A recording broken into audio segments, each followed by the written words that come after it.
बिस्मिल्लाहिर्रहमानिर्रहीम। आज के प्रोग्राम के साथ मैं हूं नुसुल्ला मलिक।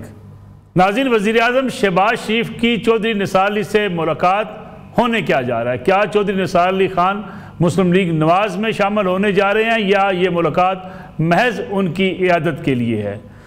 दूसरी तरफ शहर इक़्तिदार में 27वीं आइनी तरमीम की अफवाहें हैं, इसमें हकीकत कितनी और अफसाना कितना है? इसके साथ साथ इसका भी जायज़ा लेंगे आज के प्रोग्राम के अंदर कि हुकूमत अगर मुज़ाकरात की दावत दे रही है पाकिस्तान तहरीक इंसाफ को, तो एजेंडा क्या होगा? तहरीक इंसाफ किन शराइत पर मानेगी? क्योंकि इस वक्त हुकूमत का पलड़ा भारी दिखाई देता है। हुकूमत को सुप्रीम कोर्ट के फैसले के बाद एक बरतरी हासिल हुई है, मखसूस नशिस्तें हुकूमरान जमातें ले उड़ी हैं। अब PTI के पास ऑप्शंस क्या बचे हैं, ये भी आज के प्रोग्राम का मौजू होगा। मेरे साथ मौजूद हैं मुल्क के सीनियर साफ़ी तजियाकार जनाब आमिर इलियास राना साहब। आमिर साहब, आपका बहुत शुक्रिया। उनके साथ तशरीफ़ रखते हैं सीनियर तजियाकार जनाब हमाद हसन साहब, जबकि अमीर अब्बास साहब सीनियर साफ़ी सीनियर एंकर पर्सन भी हमारे साथ आज के प्रोग्राम में शरीक गुफ्तगू होंगे। आमिर इलियास राना साहब, आप इस्लामाबाद में इक़्तिदार की राहदारियों की खबरों से बखूबी वाकिफ़ हैं। चौधरी निसार साहब की सियासत, फिर शहबाज शरीफ साहब की सियासत, इस पर आप लिखते भी हैं, बात भी बड़ा करते हैं। ये मुलाकात कोई अनहोनी किस्म की है, अचानक है? इसका नतीजा क्या निकलेगा? क्या निसार साहब वापस आ रहे हैं या कुछ खबरें इस किस्म की हैं कि जो निसार साहब को पाकिस्तान तहरीक इंसाफ के साथ जो मुज़ाकरात हो सकते हैं, मुमकिन मुज़ाकरात, उसमें भी कोई टास्क दिया जा सकता है? बहुत शुक्रिया मलिक साहब। चौधरी निसार अली खान ज़ाहिर है मुल्क के एक नामवर सियासतदान है और शायद ही कोई दूसरा इस तरह का आपको मिले, इंटेग्रिटी के साथ दबंग बात करने वाला। लेकिन जब हालात बदले हैं तो उन्होंने भी खामोशी इख्तियार कर ली। पहले भी वो कोई बहुत ज्यादा लोगों से रूटीन में नहीं मिलते थे, अपने हल्के में रहते थे और जो हुकूमती जिम्मेदारियां होती थी वो पूरी करते थे बतौर अपोजिशन लीडर भी। लेकिन अब जो आज शहबाज शरीफ साहब गए हैं, सिंपल सी बात है कि वो काफी अलील थे, रेस्ट पे थे और शहबाज शरीफ साहब का और उनका 40 साल का ताल्लुक, दोस्ती का, मियाँ साहब का, इन सब का, तो ये परसू कर रहे थे कि मैं मिलने आना चाह रहा हूँ। तो फिर ये कल रात फाइनल हुआ कि आज 3:15 बजे मुलाकात होगी। सुबह 11 बजे भी रिकन्फर्म हुआ और 1 घंटे के करीब बैठे रहे। उनके बेटे तैमूर अली खान भी मौजूद थे और खूब गप्पे हुई। मेरी दोनों तरफ बात हुई है, बराह रास्त बात हुई है। मैं आपको इसलिए बता रहा हूँ कि वो मतलब फैमिलीज का भी इकट्ठ होगा, खाना भी होगा आशूरा मुहर्रम के बाद। लेकिन इसमें कोई पॉलिटिकल बात अगर मैं अभी ढूंढने शुरू करूं, जैसे आपने तज्जिया दिया, बहुत सारे लोग बात कर रहे हैं, लेकिन अभी ऐसा कुछ नहीं है। वो शहबाज शरीफ की बार बार परसू करने पे ये मुलाकात हुई है। शहबाज शरीफ क्या चाहते हैं, नहीं चाहते हैं, ये आगे जब फैमिली का खाना होगा, लेकिन वो जब तक मियां नवाज शरीफ के साथ रीयूनियन नहीं होती, उससे पहले नहीं होता। और आपको पता है चौधरी निसार अली खान वजारतों या महकमों के पीछे नहीं भागते और ना ही वो ब्रिज बनने की करेंगे कोशिश कि जो करना है हुकूमत मुक्तदरा खुद करे इमरान खान साहब के साथ। और इमरान खान साहब तो सिर्फ मुक्तदरा के साथ यानी एस्टेब्लिशमेंट के साथ चाहते हैं, किसी और से तो नहीं बात करना चाहते। शहबाज शरीफ ने जो दावत दी, ये खबर तो PTI ने दी ना, हमने एक्सप्रेस में ब्रेक की थी, किसी और ने तो नहीं दी थी कि हम ये कह दें कि जी ये खबर आई है। और ये PTI की मंशा थी, उन लोगों की मंशा थी जो चाहते हैं कि इस सिस्टम में रहें और बातचीत का रास्ता बने। लेकिन उनको ट्रोल कर लिया जाता है। PTI के अंदर तो बेशुमार ग्रुप्स हैं जो किसी की भी सिंसियरिटी को चैलेंज कर सकते हैं। तो ये भी हो जाएगी चैलेंज, लेकिन फैसला तो इमरान खान ने करना ना। प्राइम मिनिस्टर ने जाके बात की, पिछली दफा आपको याद है पब्लिकली की पार्लियामेंट के अंदर, तो उमर अयूब ने फौरी तौर पे उनकी इंसल्ट शुरू कर दी, चोर डकैत और पता नहीं क्या क्या, जिनके साथ ये बैठते रहे, इनके वालिद साहब भी, मरहूम गौर अयूब भी, और उन्होंने वो वतीरा बनाया गुफ्तगू करने का। तो बैरिस्टर गौर से कह दिया उन्होंने। अब बैरिस्टर गौर इमरान खान से मिलते हैं या मिलने वालों को मैसेज देते हैं, वो क्या जवाब देंगे? और खास तौर पर जब खवातीन और मखसूस नशिस्तें मिल गई अकलियतों की, जो कल इलेक्शन कमीशन बाज़ाब्ता मीटिंग के बाद नोटिफिकेशन भी जारी कर देगा, इसमें किसी को कोई शक नहीं है और होना भी नहीं चाहिए। लेकिन एक बात है कि सुन्नी इत्तेहाद कौंसिल, जहन में रखिएगा अब आप कि वो जो 12 जुलाई का फैसला है ना, उसके तहत लिखा हुआ है कि ये पार्टी नहीं रही अब, और उसको इलेक्शन कमीशन ने चैलेंज भी नहीं किया। तो ये नुक्ता आपको KP में जब गवर्नमेंट बदलने की बात होगी तो नजर आएगा कि वो PTI के अंदर एक्चुअली सुन्नी इत्तेहाद कौंसिल में कितने हैं और आजाद कितने हैं।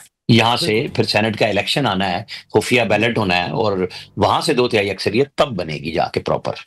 बिल्कुल ठीक है। अमीर अब्बास साहब, अगर हुकूमत मुज़ाकरात की बात कर रही है पाकिस्तान तहरीक इंसाफ के साथ, शहबाज शरीफ साहब दावत दे रहे हैं मुज़ाकरात करें, आएँ, मिल बैठें, मुज़ाकरात का फिर एजेंडा क्या होगा? हुकूमत तो अभी सुप्रीम कोर्ट के फैसले के बाद, अगरचे पीटीआई इसको फैसले को नहीं मानती, गैर आईनी कहती है, लेकिन अपर हैंड तो हो चुका है इस वक्त हुकूमत का, तो फिर पीटीआई के पास ऑप्शंस क्या हैं? इन मुज़ाकरात के नतीजे में वो क्या हासिल कर पाएगी? जी बहुत शुक्रिया मलिक साहब, आप बिल्कुल बजाव फरमा रहे हैं कि पीटीआई के ऊपर अब हुकूमत का अपर हैंड हो चुका है और बहरहाल हुकूमत ने अब 2/3 अक्सरियत हासिल कर ली है ना। 2/3 अक्सरियत हासिल करना तो कोई मजाक नहीं है। और 2/3 अक्सरियत का मतलब यह है कि अब आप चाहे तो आहिस्ता आहिस्ता एक एक करके आइन के सारे आर्टिकल्स को सिवाय जो आइन का प्रियम्बल है, उस प्रियम्बल को छोड़ के अब आप पूरा आइन बदल सकते हैं।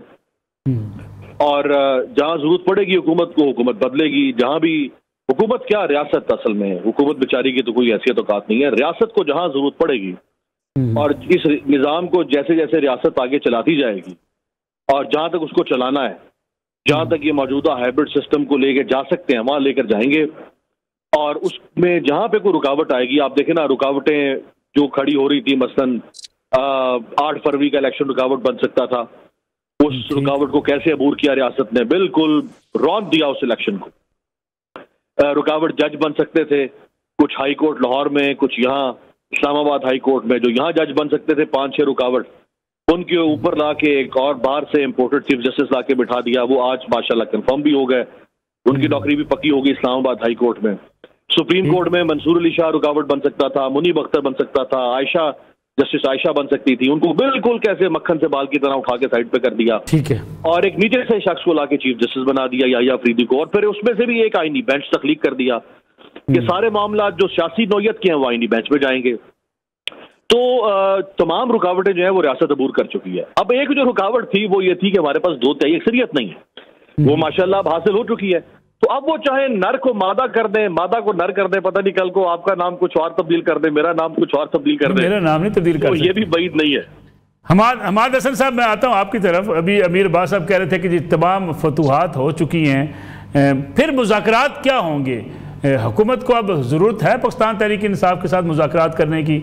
अभी आमिर इलियास राना साहब जो बात कर रहे हैं खैबर पख्तूनख्वा की, अगर वहाँ पे भी पीटीआई के लिए मुश्किलात बढ़ जाती हैं, हुकूमत वहाँ तब्दील हो जाती है, पीटीआई किस बुनियाद पे, किस एजेंडे पे हुकूमत की बात मानेगी कि आए मिल बैठे मुज़ाकरात कर लें?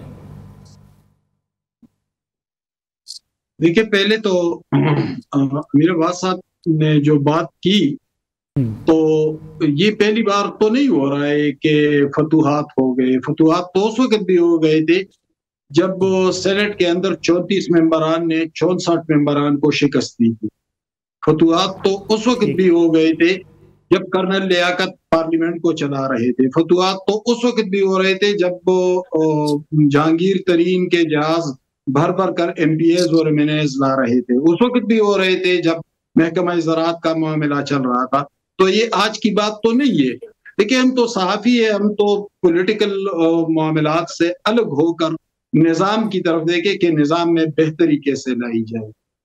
दूसरी बात तो जो आपने सवाल पूछा कि मुज़ाकरात किस एजेंडे पर होंगे, तो देखिए 1 पॉइंट एजेंडा तो पीटीआई का वाज़े है, इमरान खान की रहाई। यानी अगर कोई किसी और पॉइंट्स की तरफ जाता है तो फिर बात की बातें होंगी। पहला पॉइंट यही होगा। यकीनन इमरान खान को रहा होना चाहिए। सियासी क़यादतें हमेशा जेलों में रही, इस मुल्क का लबिया है और इसके हमायती हम भी है कि उनको भी रहा होना चाहिए। लेकिन किन बुनियादों पर रहा होना चाहिए? क्या वो सियासी अमल का हिस्सा बन रहे हैं? क्या वो पार्लियामान के अंदर किरदार अदा करने को तैयार हैं? क्या वो जमहूरियत की बालादस्ती के लिए आगे बढ़ेंगे? तो फिलहाल तो हमने ये देखा है कि मुसलसल एहतजाज हो रहे हैं, मुसलसल चढ़ाइयाँ हो रही है। दूसरी तरफ इमरान खान का जो सियासी बयानिया है वो सियासी कुव्वतों की बजाय एस्टेब्लिशमेंट की तरफ उसका झुकाव है। वो बार बार कह रहे हैं कि मैं एस्टेब्लिशमेंट से मुज़ाकरात का हामी हूँ। तो यह गोया जमहूरियत को वो ऑन नहीं कर रहे हैं, न किसी किरदार के लिए तैयार। अगर इमरान खान अपनी सियासत को राह रास्त पर लाए, उसको डेमोक्रेटिक ट्रैक की तरफ बढ़ाए, तो यकीनन इमरान खान की रहाई भी होनी चाहिए, उन्हें सियासी किरदार अदा भी कर देना चाहिए। हमारा अलमिया राय मुसलसल तहरीकें चली है, जमहूरियत की बका के लिए, आईन और कानून की बालादस्ती के लिए मार्शल लॉ से हमारे सियासी लीडर टकराए हैं, सियासी कारकुनों ने भी भुगताए। अब वो अगर इमरान खान अपने किरदार को उस ट्रैक पे ले आए जो हमारे माजी में या जो हमारी रवायत का हिस्सा है, हमारी लेगेसी है, तो यकीनन इमरान खान के लिए रिलीफ भी होना चाहिए, उन्हें रहा भी कर देना चाहिए। लेकिन अगर कोई फवाइद नहीं हो रहे तो फिर उस पर हम क्या तबसरा करें। पूरा एक ब्रेक का वक्त हुआ है, वापस आते हैं इस ब्रेक के बाद। पूरा एक बार फिर खुशामदीद। आमिर साहब, शहर इक़्तिदार में जो 27वीं आइनी तरमीम की अफवाहें हैं, इसमें हकीकत कितनी है, अफसाना कितना है? क्योंकि जब 26वीं आइनी तरमीम का मामला चला था तब भी कहा जाता था नहीं तरमीम कोई नहीं आ रही, फिर एकदम पता चला नहीं तरमीम तो आ गई, मंजूर भी हो गई, आइन का हिस्सा भी बन गई। 27वीं आइनी तरमीम भी कुछ ऐसा ही होगा, अफवाहों के बाद हकीकत का रूप धार लेगी? मलिक साहब, बात यह है कि हमारा काम है खबर देना और फिर फैसले के ऊपर अपनी पसंद नापसंद, मेरी रोज जो राय हो, अमीर अब्बास साहब की हो, हमारे भाई की हो, अमाद की, जिन्होंने अपने ट्वीट्स में पहले खबर दी थी तब्दीली की, फिर हमने अपने प्रोग्रामों में भी बात की कि केपी में तो हो रहा है। अच्छा, हमने उस वक्त कहा जब इमरान खान की 190 मिलियन पाउंड के केस को एकदम रोका गया, तो मैंने ये कहा कि अब इस्लामाबाद हाई कोर्ट में नए जज आएंगे, उसके बाद फैसले होंगे। फिर बड़े लोगों ने कहा जी ये क्या है वो क्या, हमने कहा हमने खबर दी है ना आपको, क्योंकि ये जो जज हैं उनके बारे में उस वक्त कुछ हम बात कर रहे थे, सब कर रहे थे ना। इमरान खान के वकील ने लिख के दिया सुप्रीम कोर्ट में, अभी आपको याद होगा, उन्होंने कहा ये वो जज हैं जो पीटीआई के हक में फैसला करते थे। वो गुड टू सी यू वाले चीफ जस्टिस भी पहले दिन इस साजिश को ओपन किया था, कहा कि अडयाला जेल में नवाज शरीफ के लिए जगह खाली है। जिस फाइल पे कहा था वो उनके चैम्बर में पड़ी हुई थी। मतलब हम अपने जजों को भूलते नहीं है, हमारे सामने है सारी तारीख। अगर हम इसको ये कहेंगे, खुद हारे हुए थे, तारुल कादरी हारे हुए थे, हुमायूं अख्तर हारे हुए थे, अकरम जकी मरहूम की जीत का हो गया हुआ था और उसके बाद बदल दिया था। ये फॉर्म 47, 45 के लफ्ज आज सोशल मीडिया ज्यादा हो गया, काम बड़ा पुराना, जितने मर्जी पीछे चले जाएं, ये ऐसा ही होता है। अब आप क्या देखते हैं, 26वीं तरमीम हमने कही, जब वो हुई तो हमने कहा अब 27वीं भी आएगी। ये सिर्फ मौलाना फजलुर रहमान को राजी करने में बहुत कुछ उन्होंने रोका। तो अब जो मैं बात पहले कह रहा था वो ये कि सेनेट में आपको सेनेटर तला महमूद को याद रखना चाहिए, जो बिल्कुल ठीक पीपल्स पार्टी में शामिल हुए हैं और वो सेनेट के उम्मीदवार हैं पीपल्स पार्टी से केपी में। और केपी में इमरान खान साहब अपने हाथों से लोगों को टिकट्स मतलब नहीं दिए, जब उनके सामने लोगों ने वोट दूसरों को दिए। ये जो ढूंढ रहे थे ना, असल बात ये होती है कि आप बैठ के अपोजिशन के साथ या गवर्नमेंट के साथ बात करते हैं, जैसे सेनेट का ओपन बैलेट होना चाहिए, कौन कहता ना हो, लेकिन आइन में लिखे हुए को आप जबरदस्ती नहीं खुफिया बैलेट से कह भी दिया कि 36 जो आजाद हैं सुन्नी ताद कौंसिल, अब कोई पार्टी नहीं है, तो आप नताइज देखेंगे। अच्छा, इसके नताइज का मुस्तकबिल क्या होगा वो हम सब हो गई जी, मुक्तदरा छा गई, फौज छा गई। भाई इस वक्त वो रिजीम चल रही है जो इमरान खान और जनरल बाजवा की थी और उसको तोड़ा इमरान खान ने। अब शहबाज शरीफ जब तोड़ेंगे तो हम बात करेंगे ना, और मुझे आपको हम सबको पहले खबर मिल जाएगी कि अब मामला ठीक नहीं, अब गड़बड़ हो गई है। इस वक्त कुछ नहीं हो रहा ऐसा। बिल्कुल ठीक है। हमाद हसन साहब, खैबर पुख्तूनख्वा असम्बली में तब्दीली आ सकती है? अली मीर गंडापुर सब कितने मजबूत हैं, उनके मुखालफिन भी पीटीआई के अंदर बहुत से मौजूद हैं। अलीमा खान साहबा के हवाले से भी उनका रद्द-ए-अमल बड़ा सख्त सामने आ रहा है। लगता क्या आपको खैबर पुख्तूनख्वा में क्या होने वाला है? देखिए, मुझे ऐसा नहीं लगता कि अली अमीन गंडापुर को चेंज किया जाएगा। उसके कई वजूहात हैं। एक तो ये कि इस वक्त खैबर पुख्तूनख्वा में अपोजिशन मेंबरान की तादाद 28 के करीब है, जिसमें 10 मुस्लिम लीग के हैं, 9 जमीयतुल उलमा इस्लाम के हैं, 5 पीपल्स पार्टी के हैं, 2 एनपी के हैं और 2 परवेज खट्टर ग्रुप के हैं। तो ये टोटल 28 मेंबरान बनते हैं। दूसरी तरफ पीटीआई के मेंबरान की तादाद 91 थी। तो ये बहुत बड़ा डिफरेंस था अपोजिशन और हिज़्ब इक़्तिदार के दरमियान।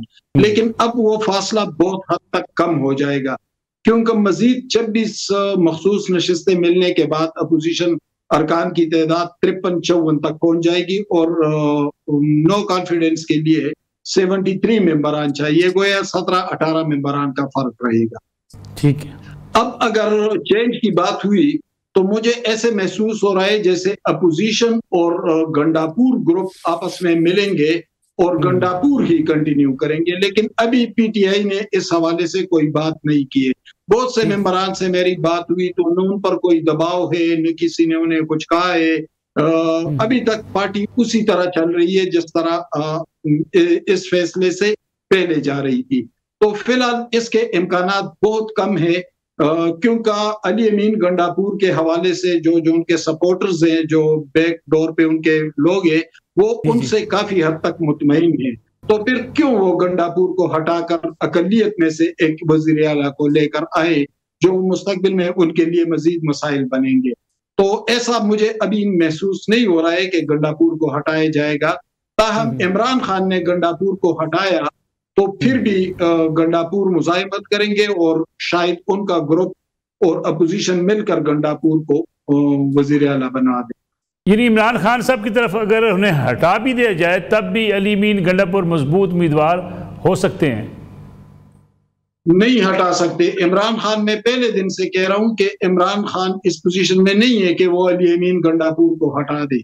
और अब तो सारा सिनेरियो चेंज हो चुका है मखसूस नशिस्तों फैसले के बाद। अब तो गंडापुर लोग कहते हैं कि वो कमजोर पोजीशन में है, मैं कहता हूँ वो मजीद मजबूत पोजीशन पर आ गए हैं, क्योंकि जो उसके सपोर्टर्स हैं वो अपोजिशन के साथ भी करीबी राब्ते में है। अपोजिशन में कौन है? मुस्लिम लीग है, जमीयत उलमा इस्लाम है, एनपीए, तमाम के साथ कदर बेहतर कोऑर्डिनेशन है।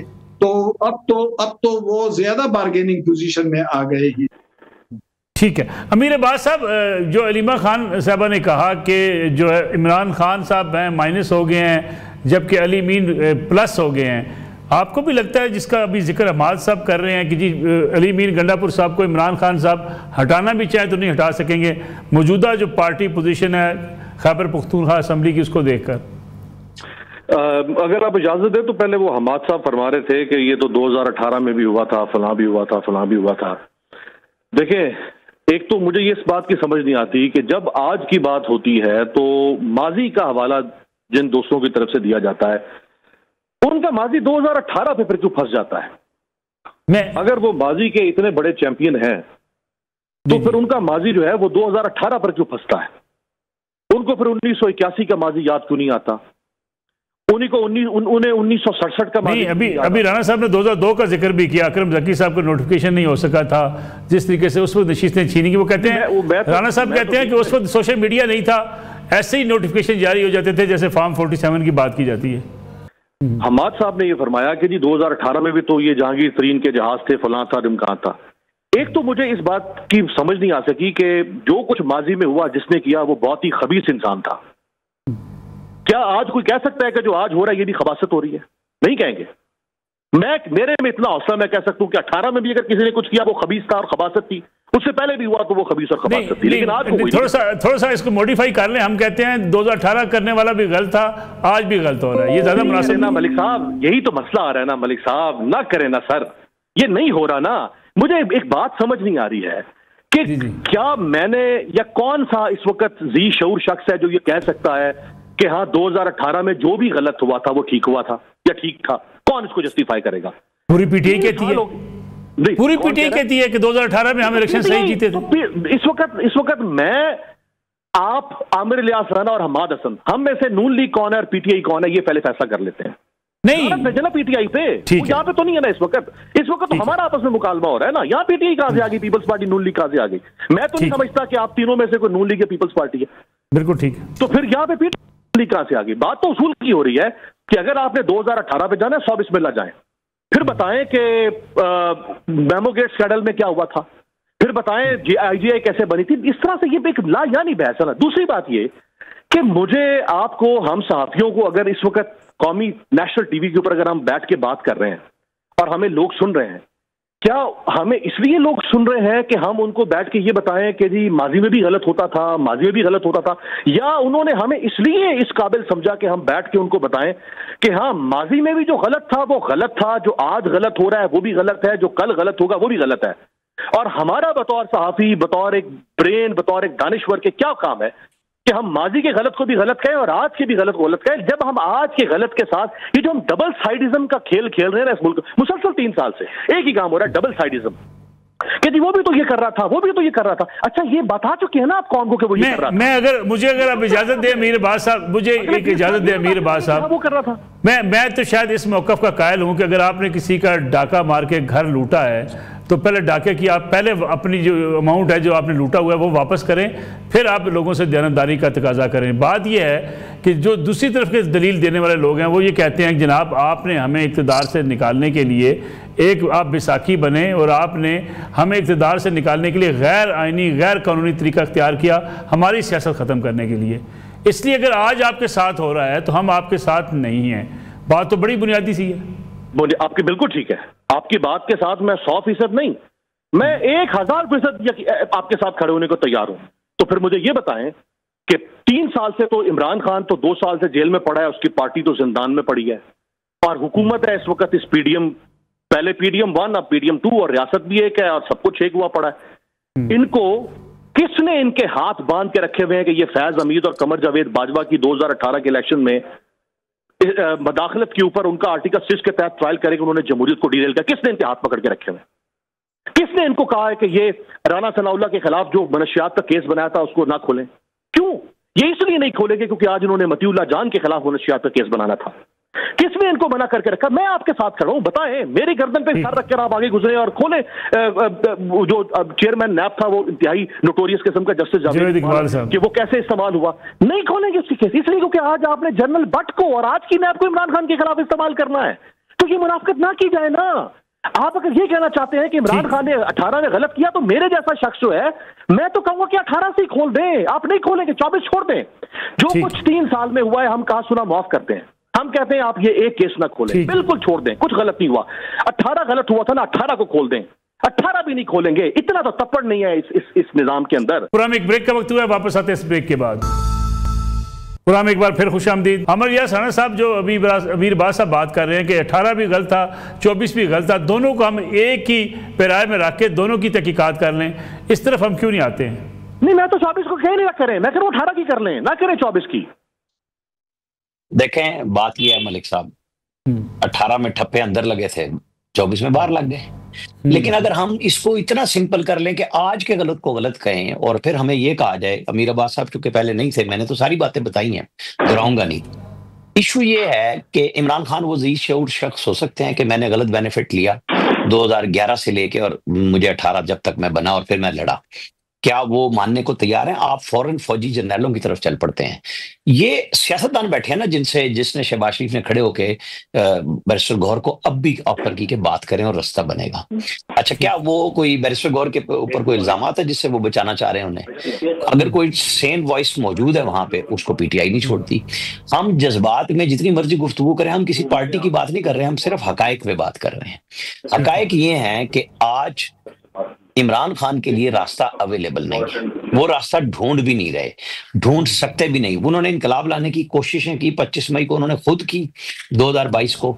आज बहुत सारे लोग रोजाना की बुनियाद पे कहते हैं उसे जरा निकाले ना डयाला से, तो आपको लग पता जाएगा। भाई वो बाहर फिर रहा था, उसकी हुकूमत थी, उसने दोनों हुकूमतों पे बमों पे पांव मारे और वो तीसरी दफा फिर मारने की तैयारी में है केपी में। जो बात अहमद साहब कह रहे थे, भाई जिस दिन वो फैसला करेगा ना सीएम बदलने का, उस दिन सारी बात बदल जाएगी। वो करे ना, रोजाना बुनियाद पे तड़ी लगाते हैं, उसकी एक बात नहीं मानी। मिशाल को लगा दिया, तैमूर जफर झगड़ा को लगा दिया, जिसको कहा वो डीसी पे डीपीओ पे कौन रो रहा है? असद कैसर रो रहा है, जुनैद अकबर रो रहा है। जुनैद अकबर ने सारों के नाम लिए कि हम तो सारे वेले फिर रहे हैं, हमारे तो कोई काम नहीं करता। ये किससे शिकायतें कौन कर रहा है? ये इमरान खान के लगाए हुए वजीर आला से कर रहे हैं, इमरान खान के भेजे हुए वो लोग बात कर रहे हैं जो बैरिस्टर गौहर के ऊपर कि मेरी बात कोई नहीं सुनता। ये जुनैद अकबर ने अभी इंटरव्यू दिया है, मैंने और आपने नहीं दिया। कौन सी गवर्नेंस जिसके हक में हम बोलें कि इमरान खान बहुत अच्छे थे, ये बहुत बुरे थे? इन्होंने तो बहुत सारे काम किए हैं। इमरान खान की गिनवा देना कितनी कामयाबियां थी कि जी अच्छा था, लेकिन आज भी वो सियासतदान बनने के लिए तैयार नहीं हो रहे। हम यही तो बात कर रहे हैं। आप इनको चोर डकैत कहते हुए पीछे छुपते हैं एस्टैब्लिशमेंट के जाके। भाई कौन रोक रहा था इमरान खान को? इमरान खान ने क्यों 19 अगस्त को नोटिफिकेशन निकाल दिया जनरल बाजवा का? आज हमारे लोग बड़े दानिश्वर गुफ्तगू करते हुए कह देते हैं एकदम, नवाज शरीफ से जरूर पूछा जाए कि आपने जनवरी में क्यों वोट दिलवाए, जब जनरल बाजवा की एक्सटेंशन सुप्रीम कोर्ट से गई कि जी आप कानून करें। लेकिन क्या 19 अगस्त को, जिस दिन जनरल बाजवा की एक्सटेंशन का इमरान खान ने खुद नोटिफिकेशन किया, उस दिन नवाज शरीफ से किसी ने बात की थी? नवाज शरीफ के पास तो गए थे लोग जेल में कि जी हमें इन जजों की एक्सटेंशन चाहिए, हमें इनकी मुद्दत बढ़ानी है, उन्होंने इनकार किया। उसके बाद वो केस खुद उठाया इनके मुहिब्बी ने, जनरल बाजवा वाला खोसा साहब ने लगाया, और उसके बाद जब ये वहां भेज दिया, मंसूर अली शाह साहब ने लिखा कि इसे पार्लियामेंट से करा लें। उसके बाद खोसा साहब ने कहा कि मुझे तो सुप्रीम कोर्ट के बीट रिपोर्टर्स थे जिनके नाम ले रहे हैं, उनमें बहुत सारे लोग मौजूद थे, कि मुझे तो इस बिल्डिंग का कहा गया था। यहाँ सौदे हो रहे थे, कब नहीं हुए। हम अपनी तारीख को सिर्फ 24 के तनाजुर में ना देखें। अगर हमने इकट्ठा करना है, ठीक करना है, लेकिन क्या ये सियासतदान ठीक होने के लिए तैयार हैं या अपनी अपनी बारी पे हैं? तो आज मजलूम कौन है कि जी वो जेल में इमरान खान साहब, बिल्कुल ठीक बात है, उनको जमानत लेनी है। जमानत का एक तरीकाकार मौजूद है, इमरान खान के सामने उतारा, जिसपे वो बड़े चीख रहे हैं कि नहीं, तो फिर आपको सहना पड़ेगा। जब आप इस जुल्म के खिलाफ, जो बकौल आपके इतना बड़ा जुल्म हो चुका हुआ है, तो फिर आप डट जाएं। फिर आप लोगों को फिर बार बार इस्टेब्लिशमेंट का नाम क्यों लेते हैं कि मैं तो सिर्फ उनसे मुज़ाकरात करूंगा? आइन कानून जमहूरियत तो वहां पे भी नहीं है ना। तो फिर जैसा जिसका दाव लगेगा, आपने कहा शहबाज शरीफ डिग्गी में चला जाता है फलाना, तो शहबाज शरीफ के साथ गेट नंबर 4 में जरा गुजर के तो दिखाएं। उन्होंने तो बड़ा पक्का मोर्चा लगाया हुआ है कि आप लोगों को नहीं घुसने देना। हम भी तो यही बात कर रहे हैं ना कि रास्ता कैसे निकलेगा। या आप सियासतदानों से बात करेंगे, आप इनकलाब नहीं ला सके, आप एस्टैब्लिशमेंट को घुटनों के बल नहीं ला सके, बल्कि वो तो और मजबूत हो गई। ठीक होगी। अमीर अब्बास साहब, बात तो बड़ी जो है हकीकत पसंदाना भी है कि हर बंदे को, हर सियासी जमात को अपनी मर्जी की इस्टेब्लिशमेंट चाहिए, अपनी मर्जी की जुडिशरी चाहिए। फिर गिला शिकवा किससे? देखें, एक तो बाजवा साहब की एक्सटेंशन का आमिर भाई ने हवाला दिया। मैं उस जिस वक्त बाजवा के खिलाफ बात करने से पर सांप सूंघा हुआ था इस मुल्क में, जिस दिन बाजवा की एक्सटेंशन का नोटिफिकेशन जारी हुआ, उसी दिन मैंने ट्वीट की कि इमरान खान, ये तुम बहुत बड़ा जुल्म कर रहे हो इस मुल्क के साथ। हमने उस वक्त भी जो गलत हो रहा, हम ये काम नहीं करते थे कि अच्छा वो पहले क्यानी को भी तो एक्सटेंशन दे दी थी ना, तो इमरान खान ने दे दी, तो क्या फर्क पड़ गया?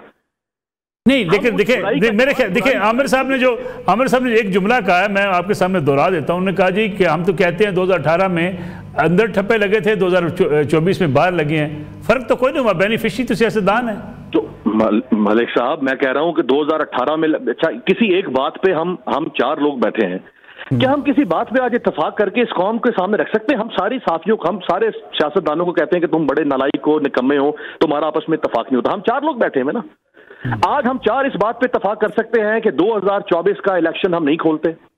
वो इलेक्शन 100% नहीं, वो 10,000% जेन्युइन हुआ है। इमरान खान के साथ कोई जुल्म नहीं हो रहा, ये सब झूठ बकवास है, सब ढकोसला है, ये सब आर्टिफिशियल इंटेलिजेंस की वीडियोज हैं। छोड़ दें, आ जाए 2018 पे। 2018 का इलेक्शन जो बार बार बड़ा याद आता है हमें, उस पर टिकना है कि नहीं टिकना? ये किसी बात पर रुक भी सकते हैं, हम कोई उसूल बनाएंगे कि मैं तो नहीं आपसे कह रहा 2024 खोलें, मैं तो कह रहा हूं 2018 खोलें। जो आप खुलवाना चाहते हैं सब, मैं कह रहा हूं वो खोल लेते हैं। नहीं खोलेंगे आप वो क्यों? वो इसलिए आप नहीं खोलेंगे क्योंकि आपने 24 को चोरी करना था ना, आगे 29 को चोरी करना है हमने, उसके बाद फिर 34 का प्लान बना हुआ है। मैं तो 18 की बात कर रहा हूं यार, मैं तो आपके साथ खड़ा हुआ हूं। मैं कह रहा हूं कि आए शहरयार अफरीदी का ट्रायल करते हैं और उस मेजर जनरल का ट्रायल करते हैं जो एएनएफ का हेड था, कि ये कैसे राना सनाउल्लाह के खिलाफ केस बना। आए जावेद इकबाल को जस्टिस दायरे में खड़ा करते हैं। नहीं, उस वजीर आज़म का एहतसाब क्यों ना करें जिसने हिदायत जारी की? आए जी, पहले नंबर पे वजीर आज़म हो गया इमरान खान। आप खुश हैं? आप खुश हैं? मैं तो आपकी हर बात मान रहा हूं यार, मेरी को बात मानेंगे आप?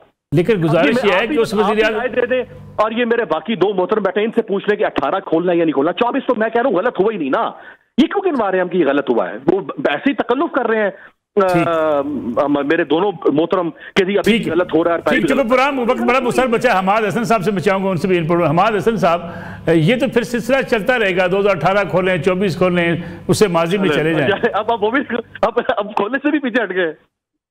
देखिए, हम माजी पे बात न करें तो फिर हम आगे बढ़े कैसे? फिर हम अयूबी मार्शल्ला को भी भूल जाए, फिर हम याया खान और ढाका फाल को भी भूल जाए, फिर मुंतखब वजीर आजम की फांसी को भी भूल जाए, बेनजीर भुट्टो और नवाज शरीफ के साथ जो हुआ उसको भी भूल जाए, लेकिन हम सिर्फ इमरान खान को याद रखें कि वो 2 साल से जेल में। यकीनन मैं अमीर अब्बास साहब के साथ मुतफिक हूं कि नहीं होना चाहिए, लेकिन भाई दूसरे भी तो इसी मुल्क के बाशिंदे हैं, वो भी तो इस मुल्क के सियासतदान हैं, उनके भी तो लाखों फॉलोअर्स हैं। हम उनको कैसे डिसऑन कर ले?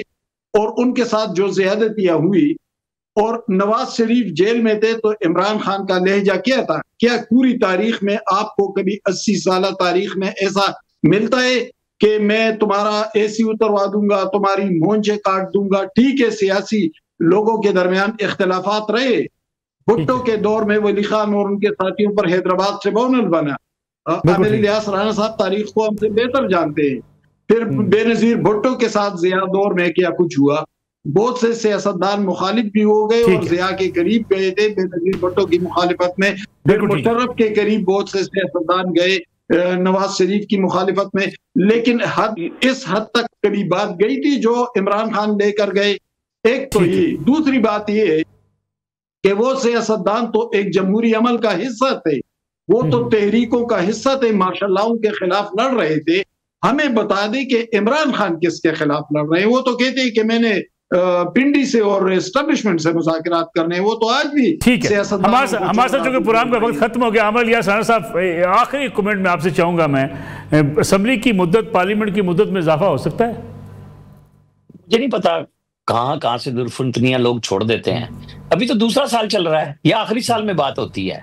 मतलब यार, लोगों की कहानी है, किस्सा है, प्रोग्राम बेचना है, समझ नहीं आती। चिड़ियां उनकी बूढ़ी हो चुकी हुई हैं और उनके पल्ले भी कुछ नहीं है। मतलब उनके सारे दावे अब तक खत्म हुए हैं, फारिग हुए हैं। लोगों ने जंगें भी हरा दी थी पाकिस्तान को। सियासत भी, हर बंदे को अपनी किसी चेयरमैनी का दुख है, किसी को कुछ है, तो इस तरह की चिड़िया आती रहती है, कुछ नहीं होता इनसे। ठीक है। आमिर इलियास राणा साहब, अमीर अब्बास साहब, हमाद हसन साहब, तीनों मेहमानों का बहुत शुक्रिया। नाज़रीन, अगले जुमे रात 10 बजकर 2 मिनट पर आपसे दोबारा मुलाकात होगी। इजाज़त दीजिए। अल्लाह हाफ़िज़।